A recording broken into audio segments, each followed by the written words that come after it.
ব্যক্তি যদি মৃত্যুর আগে পরিবারের নির্দিষ্ট কোনো সদস্যকে নাম ধরে ওসিয়ত করে যান যে তুমি আমার বদলি হজ করবে, তাহলে কি ওই ব্যক্তিরই হজ আদায় করতে হবে নাকি অন্য কেউ হজ আদায় করলেও হজ আদায় হবে?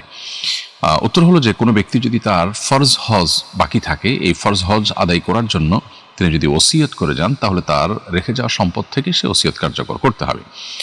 আর যদি তিনি কোনো সম্পদ রেখে না যান, এমনিতে কাউকে ওসিয়ত করে যান, তাহলে তার জন্য সেটা মানা সবসময় আবশ্যক নয়। যদি তার সামর্থ্য থাকে এবং তিনি তার সন্তান এবং পরিবারের সদস্য হন, তাহলে তাদের সেটা লক্ষ্য করা কর্তব্য, যদি তারা সামর্থ্যবান হন। আর যদি তিনি তার সম্পদ থেকে ওসিয়ত করে যান হজ করাবার জন্য এবং তার ফরজ হজ বাকি থেকে যায়, তাহলে সেক্ষেত্রে অবশ্যই তার সে সম্পদ থেকে হজের ব্যবস্থা করতে হবে। আর যদি নফল হজ হয়, নফল হজের ওসিয়ত করলে সেক্ষেত্রে সেটা তার টোটাল যে সম্পদ রেখে যাচ্ছেন সেই সম্পদের 1/3 মধ্যে যদি হজ করা যায়, তাহলে সেটি কার্যকর হবে, অর্থাৎ সেটি কার্যকর করা যাবে।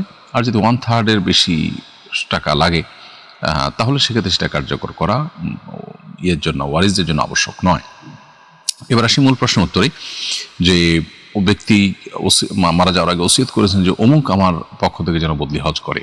এই অমুক বদলি হজ করে এটা বলার পর যদি তিনি এমনভাবে বলে দেন যে অন্য কেউ না, সেই যেন করে, তাহলে সেক্ষেত্রে ওই ব্যক্তি তার বদলি হজ তাকে দিয়ে করানো কর্তব্য। আর যদি এরকম করে না বলে এমনিতে বলে অমুকে যেন করে বা অমুকে করলে ভালো হয়, তাহলে তিনি কোনো কারণে করতে না পারলে বা তার বিকল্প কাউকে দিয়ে করাতে চাইলে পরিবার, সেটাতেও তার ওসিয়ত আদায় হয়ে যাবে।